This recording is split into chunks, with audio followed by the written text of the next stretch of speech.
내 길을 여호와께 맡기라. 그를 의지하면 그가 이루시고 내 의를 빛같이 나타내시며 내 공의를 정오의 빛같이 하시리로다. 여호와 앞에 잠잠하고 참고 기다리라. 아멘. 전능하신 아버지 하나님, 오늘도 우리의 귀한 주님의 자녀들 하나님의 귀한 은혜 가운데 마음을 다하여 모였사오니 이 예배의 시간을 축복하시며 주의 성령이 함께하는 시간 될 수 있도록 인도하여 주시옵소서. 우리의 찬양과 기도와 말씀이 하나가 되는 시간, 그래서 주님의 위로와 소망이 넘치는 시간, 하나님의 영광이 드러나는 시간 될 수 있도록 축복하여 주시옵소서. 예수 그리스도의 이름으로 간절히 기원하옵나이다. 아멘. 전능하사 천지를 만드신 하나님 아버지를 내가 믿사오며 그 외아들 우리 주 예수 그리스도를 믿사오니 이는 성령으로 잉태하사 동정녀 마리아에게 나시고 본디오 빌라도에게 고난을 받으사 십자가에 못 박혀 죽으시고 장사한 지 사흘 만에 죽은 자 가운데서 다시 살아나시며 하늘에 오르사 전능하신 하나님 우편에 앉아 계시다가 저리로서 산자와 죽은 자를 심판하러 오시리라. 성령을 믿사오며 거룩한 공예와 성도가 서로 교통하는 것과 죄를 사하시는 것과 몸이 다시 사는 것과 영원히 사는 것을 믿사옵나이다. 아멘.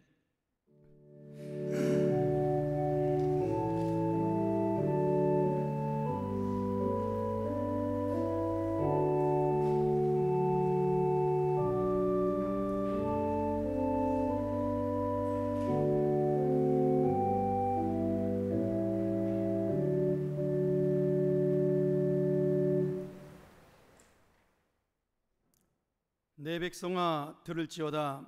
내가 말하리라. 이스라엘아 내가 네게 증언하리라. 나는 하나님 곧 내 하나님이로다.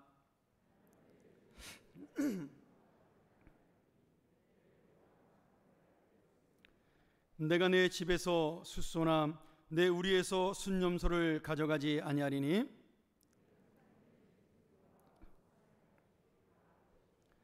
산의 모든 새들도 내가 아는 것이며 들의 짐승도 내 것이미로다.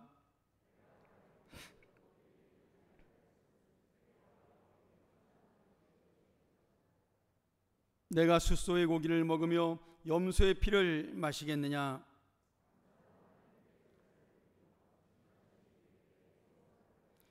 환난 날에 나를 부르라. 내가 너를 건지리니 내가 나를 영화롭게 하리로다. 아멘.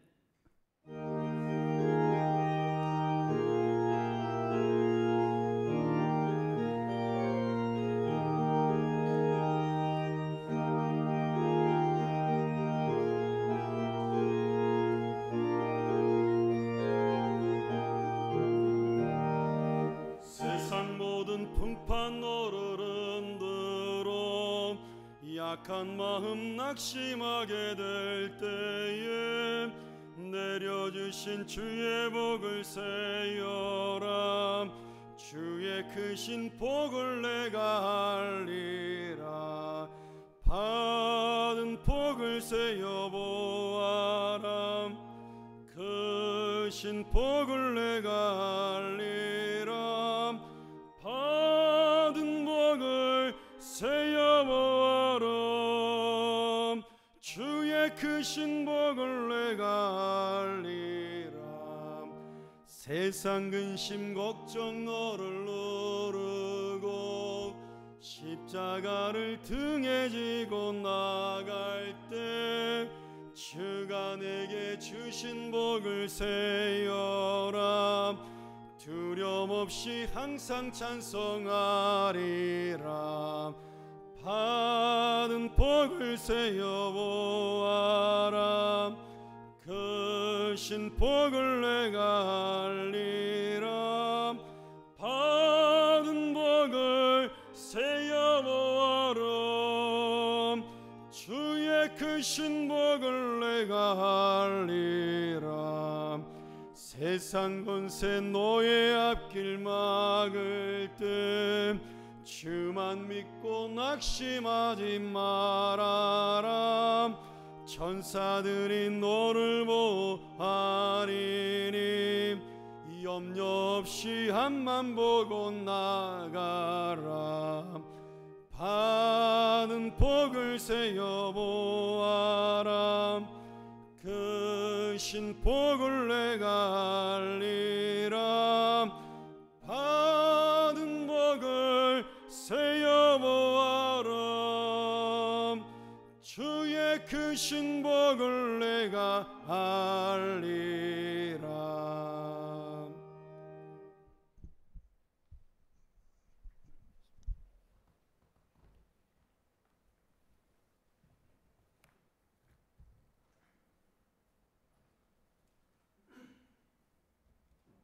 살아계셔서 역사하시는 하나님 아버지, 어느덧 2020년 한 해의 반환점을 도는 6월 넷째 주일을 허락하여 주셔서 코로나19가 수도권을 중심으로 다시금 기승을 부리는 위험한 세상 가운데서 저희들을 안전하게 보호하여 주셔서 이렇게 온전히 주일을 성수할 수 있도록 인도하여 주심에 감사드립니다. 이 시간 저희들의 겉사람은 낡아지고 늙어가나 속사람은 주님의 은혜로 날로 새로워지는 신실한 예배자로 복을 받는 은혜의 예배로 인도하여 주시옵소서. 부득불 예배에 참석하지 못하거나 영상으로 예배를 드리는 모든 평안의 권속들이 성령에 매는 줄로 하나 되어 모든 성도가 축복받고 은혜받는 귀한 삶 살아가도록 은혜 내려 주시옵소서. 교회 안에 다음 세대를 위하여 기도드립니다. 주님의 바른 교훈으로 양육받게 하시고 하나님을 참되게 알고 살아가는 자녀들이 되게 인도하여 주시옵소서. 이 일을 위해 가정과 교회에서 자녀들을 돌보는 부모들과 주일학교 교사들에게 능력과 지혜를 주시고 성령 충만함을 허락하여 주셔서 말씀을 가르치는 언행에 자녀들의 본이 되는 삶을 살 수 있도록 인도하여 주시옵소서. 평안교회가 위로는 하나님을 경외하고 아래로는 이웃과 형제들을 사랑하며 하나님 중심, 말씀 중심, 교회 중심으로 살아가는 믿음의 거처가 되도록 인도하여 주시옵소서. 특별히 교회 성도 가운데 몸과 마음이 아픈 지체들의 상처를 주님 싸매어 주시고 위로하여 주셔서 성령의 바람으로 속히 회복되고 완치시켜 주시옵소서. 또한 교회에 새로운 부흥의 바람이 일어나기를 소원하오니 새로운 영혼들을 보내주시어 앞으로 평안교회의 미래를 세워갈 든든한 충성자들이 세워지게 인도하여 주시옵소서. 그리하여 평안교회를 통하여 주 안에서 새 생명이 태어나는 은혜가 넘치게 하시고 온 땅에 주님의 이름이 높아지는 일에 귀 쓰임받는 일꾼들 되도록 축복 내려 주시옵소서. 저희들 마음의 미움은 사랑으로, 의심은 믿음으로, 절망은 희망으로, 슬픔은 기쁨으로, 부정은 긍정으로 바뀌어지도록 성령님이 역사하여 주시옵소서. 교회의 모든 기관과 지체들이 은사로 받은 사역들을 성실히 준행하고 이행하여 잘했다 칭찬받게 하여 주시며 평안교회가 지원하는 국내외 선교지와 교회의 영적, 물적 은혜를 때에 따라 마르지 아니하도록 충족히 채워 주시옵소서. 영화부터 노년에 이르기까지 여러 세대들이 교회에 공존하오니 주여 각 세대는 서로의 생각이 다름을 존중하고 다름을 인정하여 서로를 포용하는 너그러운 마음으로 각 세대를 이어가는 화평과 평안을 주님 안에서 더하여 주시옵소서. 코로나19로 인하여 교회의 모든 활동과 일정들이 정상적이지 못한 상태에서 목회 지침을 정하시는데 무척 고민이 많으실 담임 목사님에게 지혜와 총명과 슬기의 능력을 더하여 주셔서 코로나19로 인한 이 사태를 지혜롭게 잘 극복하게 하시고 건강과 가정을 보살펴 주시어 필요한 것들을 풍족히 채워 주시옵소서. 이 시간 담임 목사님이 권능의 말씀을 대언하실 때에 모든 성도들의 갈급한 심령 위에 단비의 생명수를 전달하시는 귀한 시간이 되도록 인도하여 주시옵소서. 또한 교육자들에게도 동일한 은혜 주셔서 모든 목회 활동이 은혜로 충만하게 하여 주시옵소서. 이 시간 예배와 안내와 봉사로 수고하시는 모든 손길 위에 하늘의 상급으로 보상받는 귀한 지체들 되도록 은혜 내려 주시옵소서. 우리를 위하여 죄악으로부터 구원하여 주신 예수 그리스도의 이름으로 기도드렸사옵나이다. 아멘.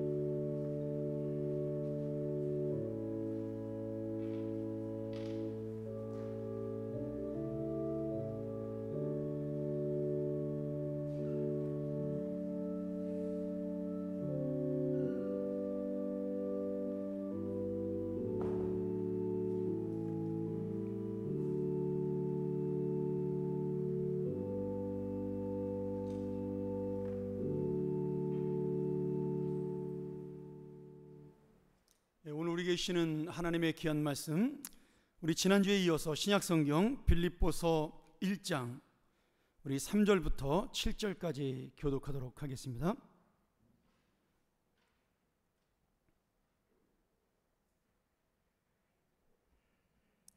신약성경 318면입니다. 제가 먼저 3절 보도록 하죠. 내가 너희를 생각할 때마다 나의 하나님께 감사하며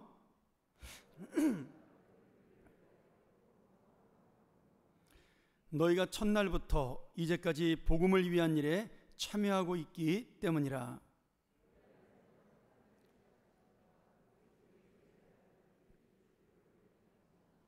같이 봅니다.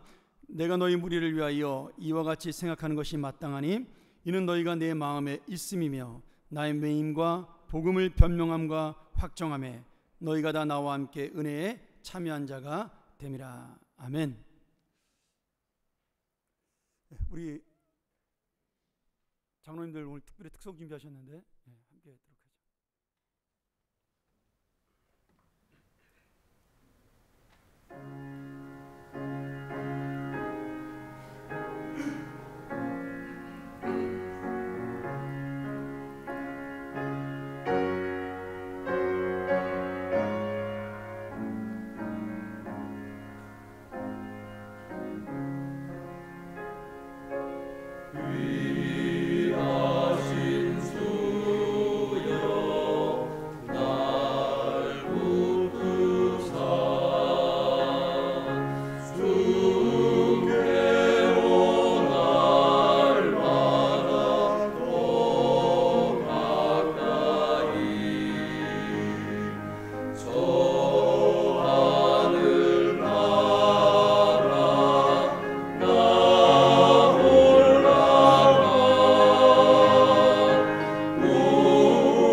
시작하셨는데 저희가 이번 주부터 각 부서나 개인들 아니면 가족들, 목장 뭐 다 괜찮습니다. 어떤 팀이든지 3명에서 한 8명까지 이제 코로나 때문에 8명 이상 쓰면 좀 곤란할 것 같고요. 8명까지 해서 중창 만들어서 저에게 신청해 주시면 일부 예배 나와서 이렇게 우리가 일부 예배 때는 성가대가 쓰지 못하니까 함께 성가대를 쓸 수 있도록 좀 부탁을 드리겠습니다. 제가 각 부서에도 부탁을 좀 드려놨는데 함께 동참해서 이번 기회에 한번 내가 하나님께 영광 돌리겠다. 가정별로, 부서별로, 목장별로, 아니 뭐 개인적으로 친한 사람들이 괜찮습니다. 못해도 괜찮고요. 꼭 잘하지 못해도 괜찮으니까 여러분 힘들지만 일부 예배 때 함께 와서 이렇게 하나님께 찬양으로 영광 돌리기를 부탁을 드리겠습니다. 특별히 우리 성가대 요새 몇 달 동안 못 써서 좀 안타까운데 성가대에서도 이렇게 중창단 조직하는 것도 좋을 것 같습니다. 따로 개인적으로 연습하면 되니까요. 감사드립니다. 오늘 우리 빌립보서 4번째 시간인데요. 제가 금요일 날 그 원자력병원 장례식을 예배를 다녀오다가 제가 어릴 때 살았던 동네를 이렇게 하월곡동 쪽을 이렇게 지나가게 되었습니다. 제가 이제 그 동네 갈 때마다 제가 이제 거기서 초등학교, 중학교, 이제 고등학교를 다 그쪽에서 나왔는데 그쪽을 지나갈 때마다 제가 이제 옛날 생각이 나는데요. 제가 태어나서 그때까지 자란 곳이니까 얼마나 많이 변했는지 모릅니다. 뭐 다들 우리 성도분들도 예전에 살던 고향이나 살았던 동네 가면 뭐 전부 다 변했지만 특별히 제가 살던 동네는 정말 예전과는 완전히 다른 동네로 바뀌고 만 거죠. 제가 그 하월곡동 쪽을 지나오는데 그 개천가가 이제 완전히 덮여서 도로하고 고가도로가 이제 생겨났고 이제 그 간선도로죠. 그 간선도로가 생겼고 주변에는 아파트를 빼곡하게 들어섰습니다. 그 아파트가 저 기름동까지 가서 이제 기름 유탕까지 가게 되었는데 뭐 예전에는 상상도 할 수 없었던 그 개천에서 북개천에서 우리가 장마 때 물장구 치고 놀았던 그런 기억도 나는 곳인 그런 지역이었습니다. 근데 저희가 그 동네에 살다가 어머님이 마지막으로 사업에 실패해서 저희가 정말 그 집안에 돈이 하나도 없게 된 가장 가난한 때가 있었습니다. 그리고 어머니가 이제 병까지 들어서 그때 마지막으로 간 곳이 산꼭대기 동네였어요. 제가 지금도 기억하는데 저희 집 이렇게 나가면 그 위에가 바로 산이었습니다. 그래서 저희보다 조금 더 어렵게 사는 사람들은 그 산에다가 움막을 짓고 살았고 저희가 바로 그 밑에 단계에 살았던 그런 동네였습니다. 그리고 주인과 함께 그 마루를 같이 쓰는 안방은 주인이 살고 건넌방에 이제 우리가 새들어 사는 그런 집이었습니다. 그러니까 뭐 부엌도 사실은 이제 조금 해가지고 뭐 정말 그 지금으로 말하면 단칸방이죠. 이제 그런 데서 화장실도 같이 쓰고 바깥에 있는 그런 집이었는데 그래도 저는 뭐 굉장히 좋았습니다. 어머니가 아프긴 했지만 그동안 같이 살지 못했다가 함께 살게 돼서 전 참 좋았는데 제가 지금도 기억하는 게 산 밑에 있던 집이라서 저희 집에 벌레가 굉장히 많았어요. 그리고 저희 집 밖으로 나가면 바로 산이니까 그 아카시아 나무에 뭐 송충이라든지 쐐기 같은 것도 많아서 저도 물린 적도 여름에 많았습니다. 제가 예전에도 한번 그런 얘기를 했지만 그 당시에 먹을 것을 흘리거나 그릇에 고구마 같은 거를 내어놓으면 개미떼가 어느샌가 삽시간에 그냥 수십 마리가 모여서 그 그릇 안에 가득 차고는 했고 누나들은 뭐 저는 아주 재밌어했는데 우리 누님들은 그때 뭐 사춘기니까 막 엄청 즐거울 하고 막 소리를 질렀던 기억도 납니다. 근데 그 금요일날 제가 아파트 단지가 된 그 동네를 이렇게 쓱 지나가면서 불현듯 그 생각이 났어요. 예전에 그 산에 살던 벌레와 짐승들은 다 어디로 갔을까? 실제로 밤에 막 이렇게 뭐라 그러죠? 오소리 같은 그런 쪽제비 같은 것들도 내려올 때도 있었거든요. 근데 그런 벌레들 또 우리 집을 그렇게 괴롭혔던 개미들은 다 어디로 갔을까? 그 생각이 들었습니다. 아마 그 동네가 철거되고 이제는 산조차 완전히 사라져서 그냥 평지가 되어버리고 말았는데요. 그런 평지를 만드는 작업 속에서 그 조그만 산에 살던 수많은 개미들은 또 수많은 벌레들은 세상에 종말이 온 것이나 마찬가지인 거죠. 갑자기 하늘이 무너지고 땅이 무너지면서 자기들이 살 터전을 잃어버리고 그들은 정말 종말을 맞이하는 그러한 삶이 된 겁니다. 그러나 그 새 집을 짓기 위하여 건축하던 그 뭐 포크레인 운전사라든지 아니면 뭐 많은 인부들은 그 벌레들과는 상관없이 전혀 간신받게 대상으로 그 집을 짓는 데만 아마 열중했을 것이라고 생각이 들어요. 개미들은 영문도 모르고 세상의 종말을 맞이하고, 사람들은 전혀 벌레에게 신경 쓰지 않고 집을 얼고 땅을 파고 새 건물을 지어서 올렸습니다. 서로가 전혀 이해하지 못하면서 세월이 지나갔고, 거기에는 새로운 건물들과 아파트 단지의 도로가 생겨나게 된 것이죠. 제가 그 모습을 보면서 오늘 말씀을 준비하면서 하나님의 역사가 이루어지는 모습이 바로 우리가 이런 벌레처럼 하나님의 섭리와 계획을 이해하지 못하는 모습이라고 생각이 들었습니다. 우리도 우리에게 일어난 일들을 이해할 수가 없고 알 수가 없잖아요. 갑자기 어느 순간에 지금 중국 같은 경우는 스촨성에 지금 홍수가 나가지고 나이아가라 폭포가 생길 정도로 그렇게 많은 물이 내리고 있다 그러고, 그 댐이 무너질까봐 지금 사람들이 굉장히 흉흉한 소문이 중국에 돌고 있다라고 제가 선교사님에게 들었습니다. 우리가 이걸 보면서 하나님의 뜻은 어디에 있을까? 그런 생각조차도 못하면서 우리는 이 변화되는 세상과 또 어려워지는 세상을 만나고 있는 거죠. 근데 중요한 것은 말이죠, 개미와 우리는 전혀 다른 하나님의 섭리와 하나님의 은혜 속에 살고 있다는 겁니다. 벌레와 개미는 영문도 모르고 세상의 종말을 맞이하고, 그리고 그들은 지금도 아마 그 이유를 모를 것입니다. 그런데 우리는 그렇지 않다라는 것이죠. 어떤 것인지 무엇인지 그리고 어떻게 일어나갈지 우리가 정확하게 이해할 수 없지만, 하나님께서 새 집을 짓던 새로운 세상을 만들던 모든 것은 우리를 위하여 계획하시고 이루시는 하나님의 놀라운 은혜 가운데 선하게 역사하신다는 사실을 믿습니다. 이것이 바로 이 세상을 움직이시는 우리를 위한 하나님의 섭리라고 말씀할 수가 있는 거죠. 오늘 주님의 섭리와 주님의 계획을 믿기 때문에 감옥에서도 감사하고 기뻐하는 바울의 모습을 다시 한번 우리가 볼 수 있는데요, 우리도 이 바울의 믿음을 보면서 그 은혜를 누리기를 소원합니다. 사도 바울이 감옥에서 감사하고 기뻐했던 이유를 우리가 하나님의 섭리라는 측면에서 우리가 읽었던 6절의 말씀 중에 나오는 단어 착한 일이라는 단어와 연결해서 두 가지로 생각해 볼 수가 있습니다. 여기 6절에 나오는 착한 일이라는 단어의 뜻은 헬라어로 아가도스라는 말인데, 사람에게 사용하면 선한 사람, 좋은 성품을 가진 사람, 또는 정직하고 명예로운 사람, 이렇게 볼 수가 있습니다. 근데 이것을 이 아가도스라는 단어는 물건이나 어떤 일에 사용하게 되면 좋은 일, 선한 일, 유용한 것, 기쁘고 행복한 일, 이렇게 우리가 말을 바꿔 사용할 수가 있습니다. 굉장히 좋은 의미를 가진 단어죠. 저는 이 착한 일을 가지고 오늘 여러분하고 두 가지의 은혜를 나눠보고자 하는데요, 첫 번째는 하나님께서 빌립보 교회를 통해서 사도 바울에게 베푼 착한 일입니다. 우리 빌립보서 1장 4절과 5절을 한 번 더 볼까요?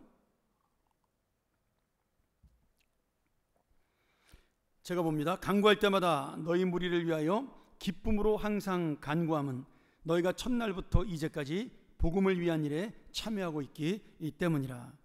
자, 사도 바울이 빌립보 교회에게 감사하고 기뻐하는 일이 하나가 있는데, 빌립보 교인들이 베푼 착한 일이죠.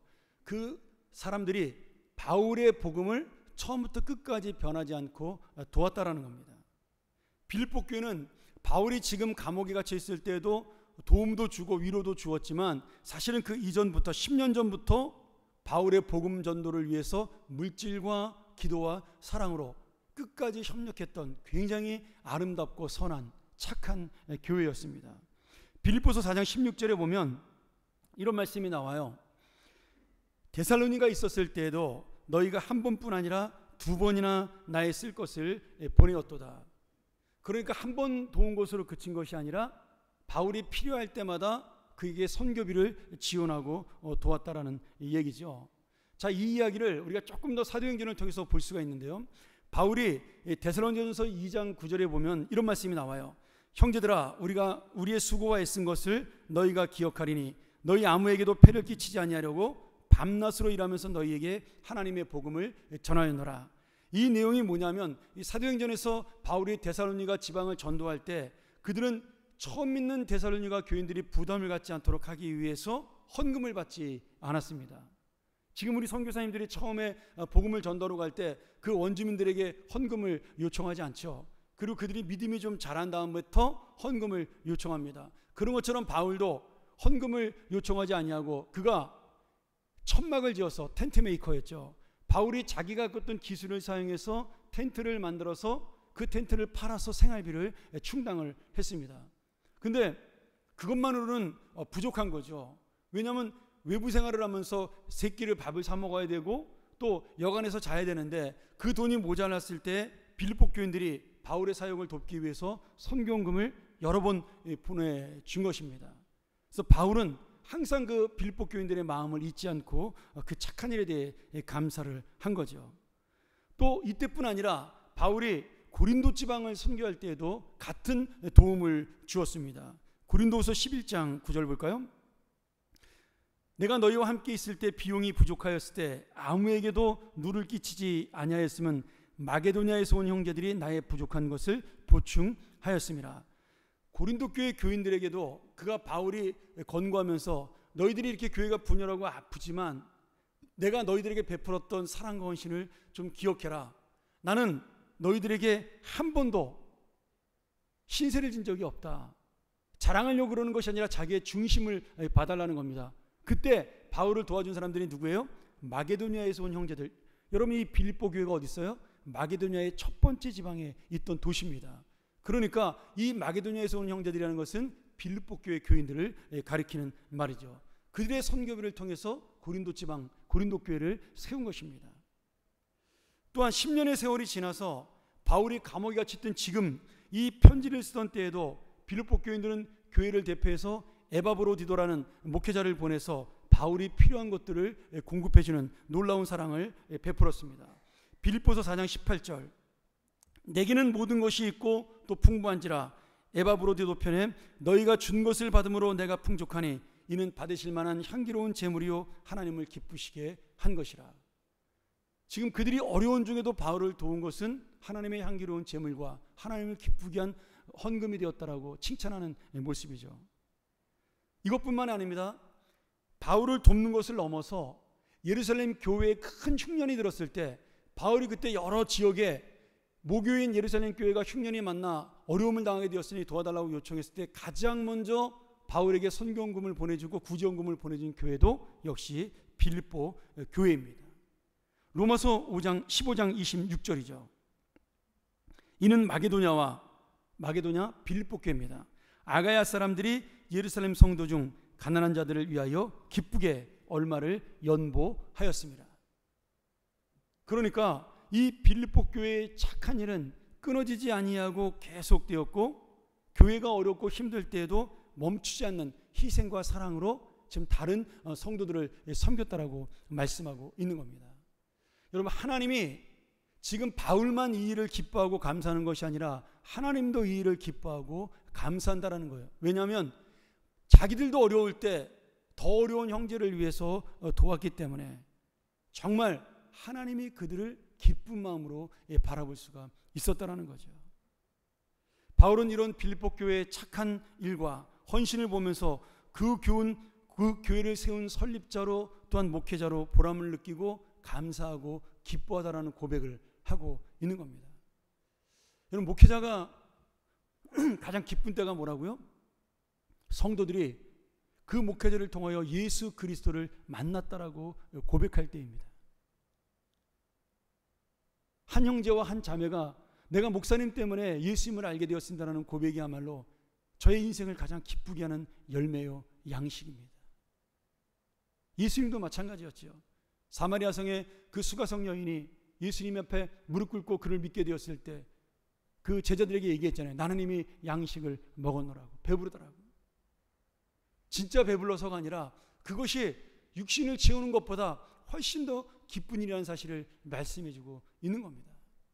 또 하나의 목회자의 기쁜 일이 있다면요, 성도들이 목회자의 수준을 넘어서 더 성숙한 마음과 헌신과 희생을 가지고 교회를 돕고 사람들에게 사랑을 베푸는 겁니다. 목사님보다 수준이 높은 교인이 있을까요? 많습니다. 여러분, 죄송한데요, 돈 문제가 걸리면 목회자도 아깝고요, 여러분도 아깝습니다. 똑같이 아까워요. 근데 어떤 분들은 보면요, 목사인 저보다도 훨씬 더 따뜻한 마음과 헌신된 마음을 가지고 교회에 헌금을 하거나 가난한 자를 돕는 분들을 볼 수가 있습니다. 근데 그분들이 제가 우리 교회를 부임하여서 목회할 때 보면, 뭐 전에 있던 교회도 마찬가지였지만 대단한 부자들은 아닙니다. 엄청나게 뭐 물질적으로 풍요로운 분들도 아니에요.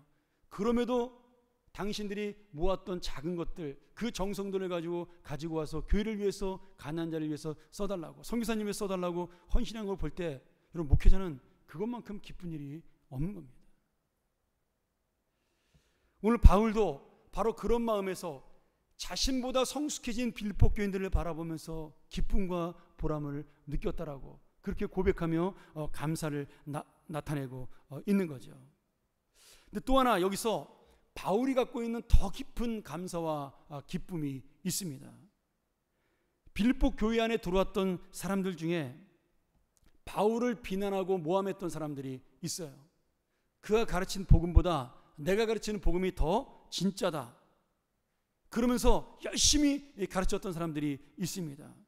그래서 그것 때문에 바울이 정말 사도인가에 대한 사도성을 의심받을 때도 있었지만, 빌립보 교회는 그런 가운데서도 바울의 그 사랑을 믿고 헌신을 받아들이고 진정성을 믿으면서 끝까지 바울의 어려움을 돕고 신뢰하는 그런 사랑을 보여줬습니다.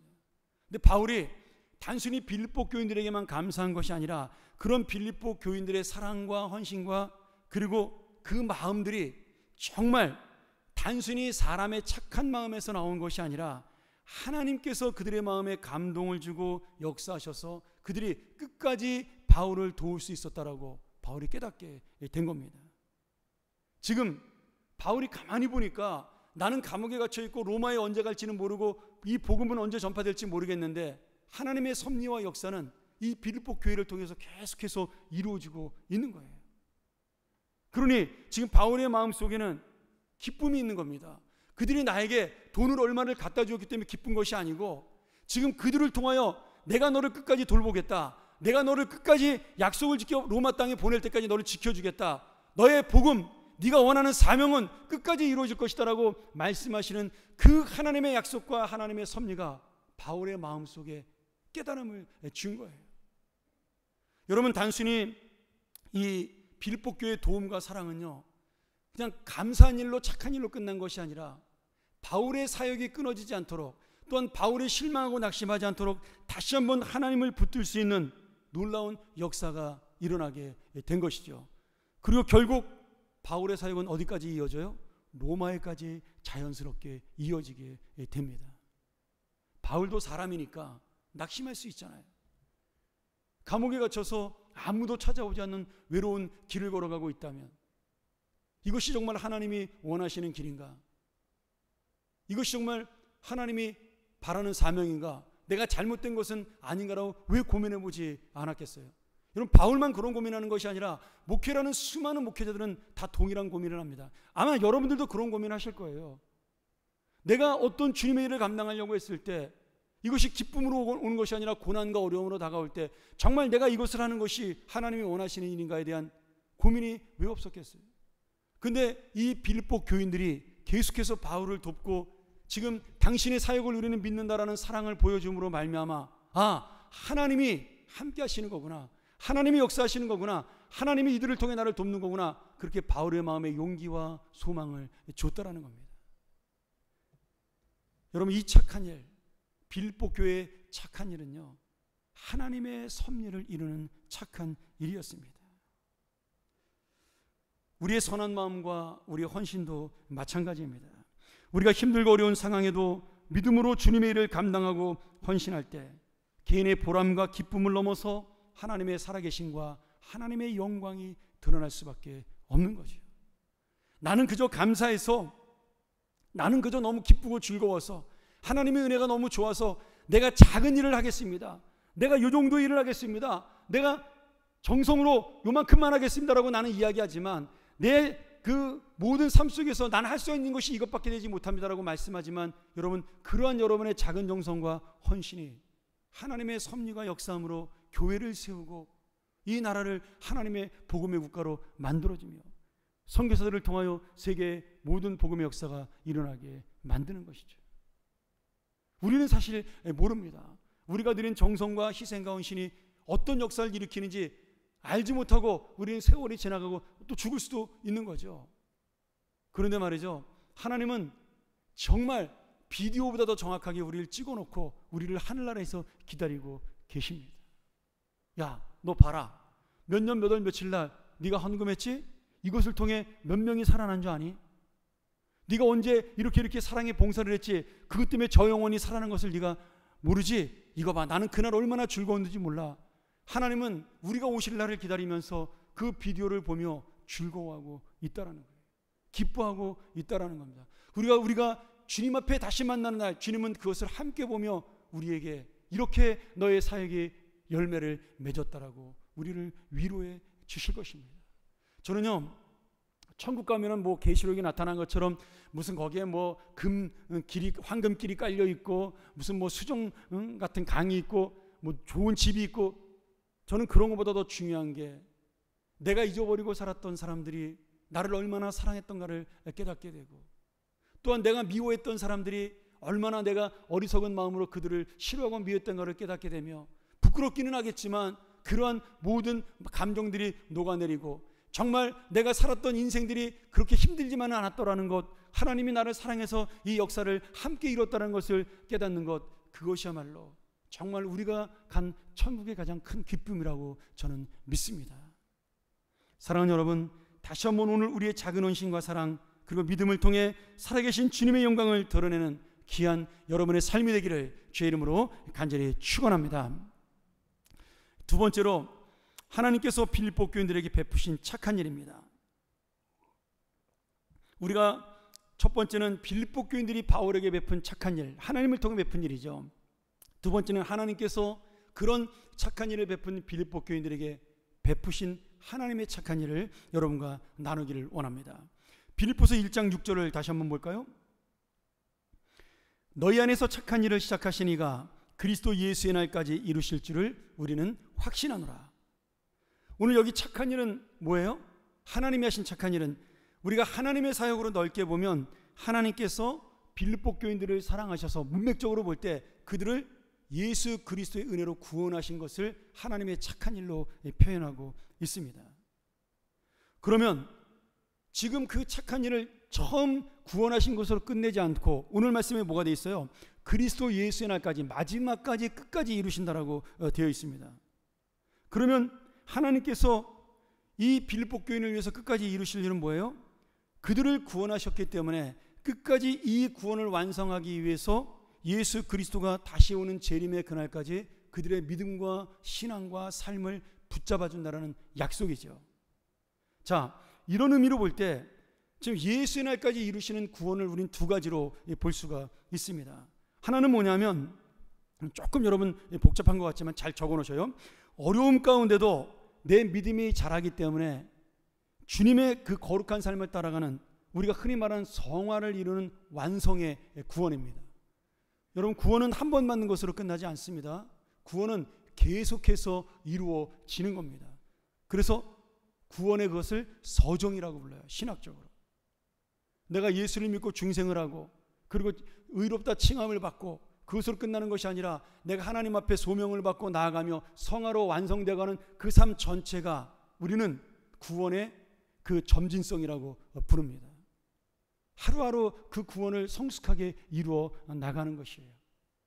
그러니 구원은 처음 받았을 때 우리가 의롭다 칭함을 받은 구원이 있고, 마지막 주님 앞에 서는 날 이 성화된 몸으로 주 앞에 나가서 주님의 영광을 이루는 영화로운 구원의 삶이 있습니다. 이 영광까지 가야 구원은 끝이 나는 겁니다. 그 영광의 구원에 이르는 날까지 하나님이 우리를 지켜주신다는 거예요. 또한 두 번째로 이 구원은 뭐냐면, 어려움 가운데도 그 거룩한 주님의 삶을 따라가는 모든 자녀들을 위해서 하나님이 끝까지 함께 해주시고 그들을 붙들어 주신다라는 그러한 보호의 영원한 동행의 약속입니다.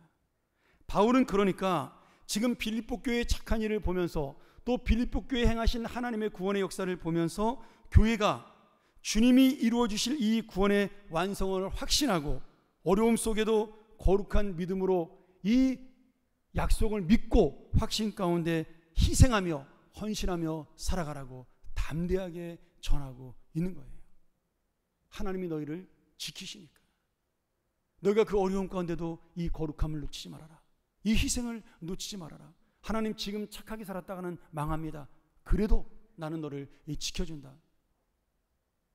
남들은 땅 하나 더 사고 집 하나 더 사고 재산 하나 더 불리려고 목숨을 걸고 달려갈 때 나는 손해보는 것처럼 보이지만 하나님의 복음을 향하여, 하나님의 은혜를 향하여, 하나님의 사랑을 향하여 한 걸음 더 나갈 때 우리의 마지막 영원한 생명을 지켜주시는 하나님이 우리를 끝까지 인도해 주신다는 거예요. 여러분, 그래서 이 약속 때문에 우리가 어렵고 힘이 들어도 이 힘든 세상에서 거룩한 신자의 삶, 주님의 자녀의 삶을 놓치지 말고 살아야 될 이유가 있는 겁니다. 서두에 말씀드린 동네의 개미는 무너지고 그 벌레들은 흔들리는 세상에서 갈 곳을 모르고 사라지지만 우리는 그런 벌레가 아니라는 거예요. 우리는 하나님의 자녀입니다. 그러기에 하나님의 섭리는 우리를 위해서 역사하시며 이 무너져가는 세상 속에도 다시 세워주시는 하나님의 은혜를 만나면서 이 세상은 무너져가는 것이 아니라 하나님께서 우리를 다시 하나님 우리를 위해 세우시는 그런 준비 과정이라는 사실을 믿는다라는 거죠. 말씀을 한번 정리해 볼까요? 지금 바울이나 빌립보 교회나 다 어렵고 힘든 상황입니다.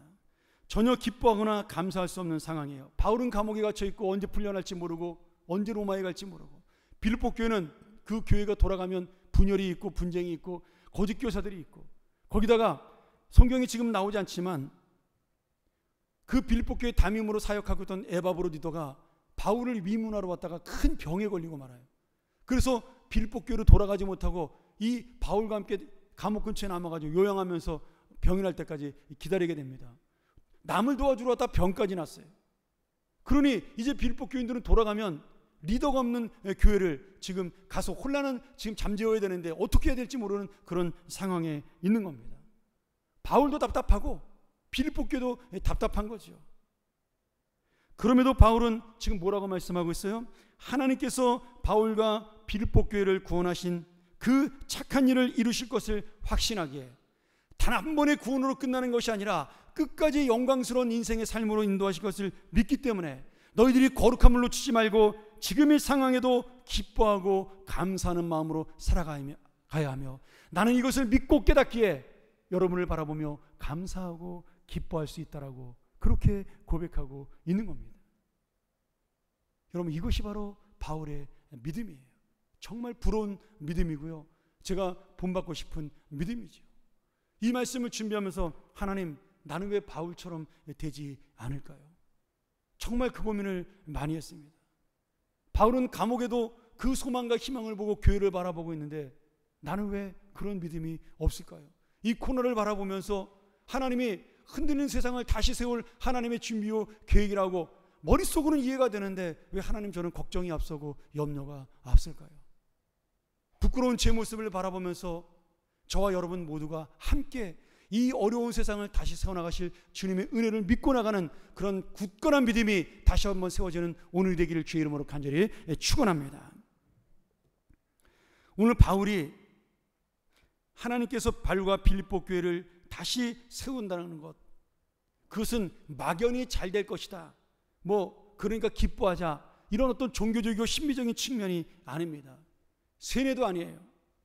바울 자신의 삶을 하루하루 돌아보면서 하나님은 이때도 나를 이렇게 인도하셨어, 저 때에도 나를 이렇게 인도하셨어, 그러면서 그 하나님의 은혜에 대한 믿음이 생겨나고 확신이 날마다 생겨나는 것입니다. 요즘 어려운 일을 만나고 있는 제 친구 목사가 있어요. 제가 어제 위로하려고 전화했더니 그러더라고요. 형님, 하루는 지옥이고 하루는 천국입니다. 저는 그 말이 이해가 되죠. 하나님의 은혜를 생각하고 하나님의 그 함께식을 생각하면 천국인데 또 현실을 바라보면 지옥인 거예요. 그러니 하루는 천국이고 하루는 지옥입니다. 형님, 기도해 주세요. 여러분, 그 목사님만 그런 것이 아니라 우리 모두가 다 똑같은 인생을 살아가고 있다라는 거예요. 오늘 하루를 살아가는 우리의 현실도 그렇게 만만하지 않습니다. 어쩌면 바울 시대보다 더 복잡하고 답답한 일들이 날마다 일어나지요. 무엇인가 열심히 살아보려고 하면 인생을 가로막는 것이 너무나 많습니다. 이 사회가, 사람이, 경제가, 건강이, 가정이 사방에서 문제로부터 달려듭니다. 교회도 마찬가지예요. 코로나19를 견디면서 교회가 이제 사역을 해볼까 하면 확진자가 여러 교회에서 나타나서 다시 한번 주저앉게 만듭니다. 여러분 기도해 주세요. 어제 우리 노예에 속한 왕성교회 24명인가 확진자 나왔는데 어제 장로님이 저한테 연락하셨더라고요. 목사님 기도해 달라고. 그 청년이 아주 신신한 청년인데 무증상자예요. 자각 증세가 없이 열도 안 나고 아무것도 문제가 없어서 교회에 와서 예배드리고 성가대 연습 열심히 하고 그 다음날 청년부 MT 갔는데 거기서 퍼진 거예요. 교회에서 걸린 게 아니라 밖에서 어디서 걸린지도 모른대요 지금요. 그래서 그 중대본부에서 지금 찾고 있는데 어디서 걸렸는지를 모르겠대요. 왜? 증세가 없으니까. 근데 그것을 마치 교회에서 걸린 것처럼 매스컴에서 지금 확대 생산해서 떠들고 있으니까 교회도 답답하고 속상한데 변명도 못하고 지금 그런 환경이라는 거죠. 기도해달라고. 여러분 남의 교회 얘기가 아니라는 거예요. 솔직히 우리 교회처럼 이렇게 방역을 하면 교회에서 걸릴 일이 뭐가 있겠어요. 다 밖에서 누군가 만났거나 나도 모르는 사이에 걸려서 들어오는 것이죠.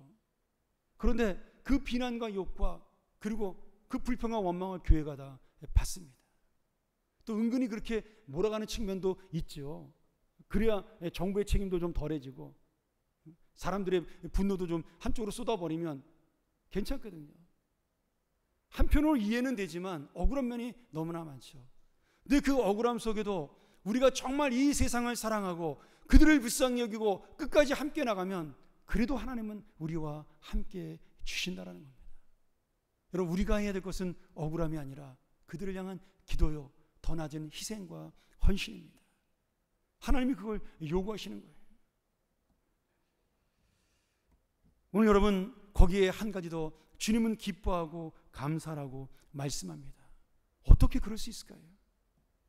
이미 주님은 우리에게 행하실 선한 일, 착한 일, 그 일을 이루시기 위해서 준비하며 계획하며 이 무너지고 흔들리는 세상 속에서도 하나님은 새로운 세상을 우리를 위해 만들고 계시기 때문입니다.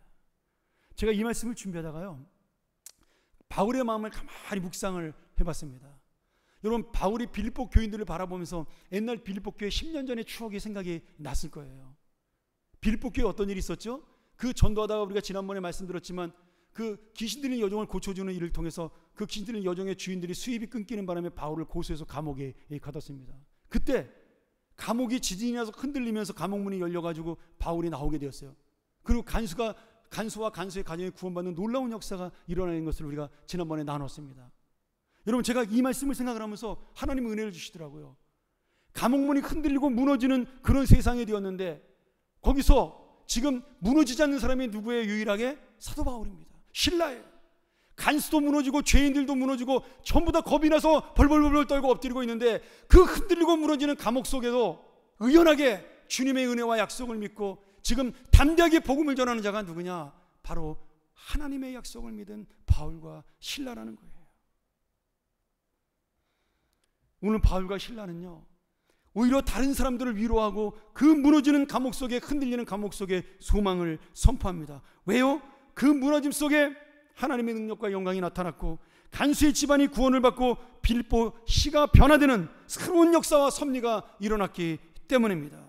그 감옥의 무너짐과 흔들림은 주님이 새로운 생명의 역사를 세우고 그리고 구원의 섭리를 밝히는 하나님의 놀라운 은혜이기 때문이죠. 여러분 그렇습니다. 믿음으로 사는 주님의 자녀는요 결코 무너지지 않습니다. 우리가 무너지는 것은 주님의 은혜가 무너지는 것이기에 우리를 붙잡아 주시고 함께 주님은 새로운 인생을 이루어 나가 주시는 겁니다. 믿음으로 사는 주님의 교회도 역시 결코 무너지지 않습니다. 교회가 무너지는 것은 주님의 영광과 주님의 이름이 무너지는 것이기에 세상이 아무리 흔들어도 결코 주님의 교회는 무너지지 않습니다. 언제까지요? 언제까지요? 그리스도 예수의 날까지. 마지막 다시 주님이 오시는 그날까지 주님의 착한 일을 이루시기에 결코 하나님의 자녀와 하나님의 교회는 흔들릴 수는 있어도 무너지지는 않습니다. 할렐루야. 이것이 오늘 우리에게 주시는 하나님의 은혜요 역사입니다. 사랑하는 여러분, 코로나는 언제 끝날지 모릅니다. 답답합니다. 우리 주변에 점점 확산돼가는 모습을 보면서 불안하고 두렵습니다. 경제는 다시 살아날 것 같지 않고요. 이 세계 모든 민족들은 서로가 서로를 지금 격리하고 의심하면서 살아갑니다. 그러나 이 흔들리고 무너져가는 세상의 그 삶 속에서, 현실 속에서, 가치관 속에서 결코 우리를 향한 사랑을 베푸시기를 끊이지 않는 주님의 사랑과 오늘 그 주님을 붙들고 살아가는 우리의 믿음은 흔들리거나 무너지지 아니하고 이 무너지는 세상을 다시 세우실 주님의 섭리를 통하여 내 믿음도 다시 한번 새롭게 세워지는 오늘의 귀한 하루가 되기를 주님의 이름으로 간절히 축원합니다. 우리가 한번 이 시간 이 말씀 기억하면서 함께 기도하기 원합니다. 오늘 여러분, 우리가 이 예배 나온 이유가 무엇일까요? 단순히 습관적으로 오늘 주일이기 때문에 나오셨나요? 오늘 다시 한번 이 믿음, 이 흔들리고 무너져가는 세상 속에서도 넘어지지 아니하고 쓰러지지 아니하고 끝까지 내가 믿음으로 말미암아 살겠다라고 고백하는 그 은혜를 얻을 수 있기에, 그 성령의 역사가 있기에 우리가 이 자리에 나올 수 있다라고 믿습니다.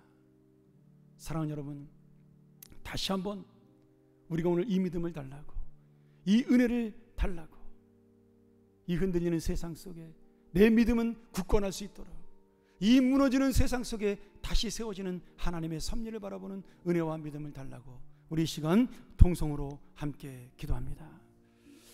하나님 아버지, 감사합니다. 오늘 주께서 우리에게 주신 이 놀라운 은혜를 바라보며 다시 한번 나 역시도 바울처럼 하루는 지옥이고 하루는 천국처럼, 어떤 날은 소망이고 어떤 날은 절망인 것처럼, 어떤 날은 낙심이고 어떤 날은 기쁨인 것처럼 그렇게 연약한 하루를 살아가나 오늘 우리의 주님의 은혜는 끝이 없고 영원하여 변함없어 우리를 붙잡아 주시고 인도하시오니 이 믿음으로 살게 하여 주옵소서.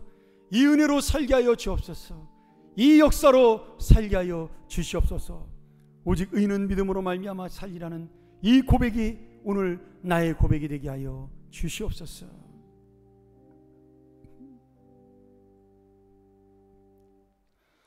환난 날에 나를 부르라. 내가 너를 건지리니 내가 나를 영화롭게 하리로다. 환난 날에 부르시는 주님을 통하여 우리가 주님을 영화롭게 하는 그날을 소원하고 기대합니다. 아니, 이미 그 계획을 우리가 알고 있기에 너무나 감사를 드립니다.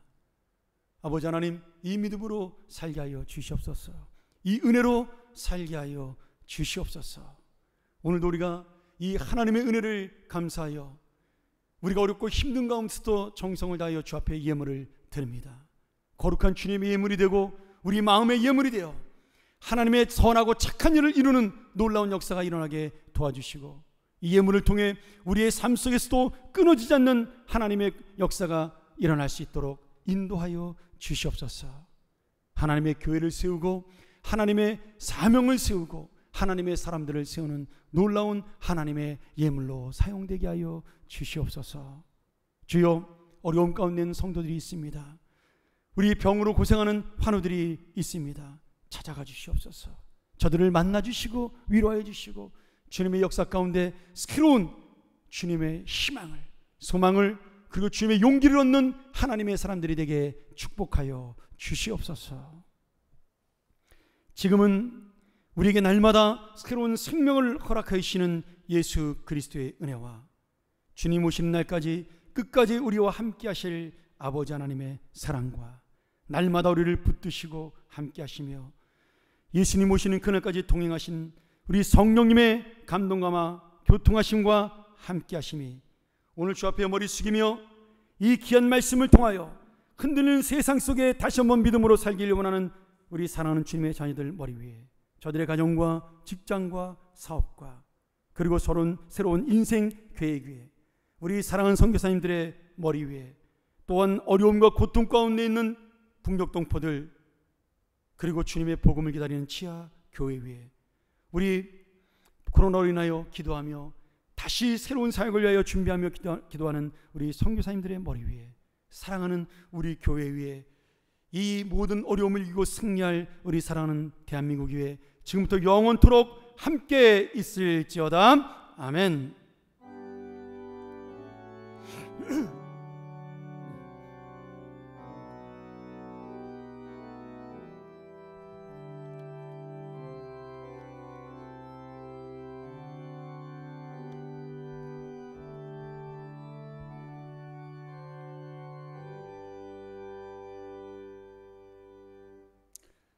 예, 감사합니다. 우리 1부 예배 마쳤고요. 우리 옆에 있는 분들 같이 한번 인사할까요? 믿음으로 삽시다. 예.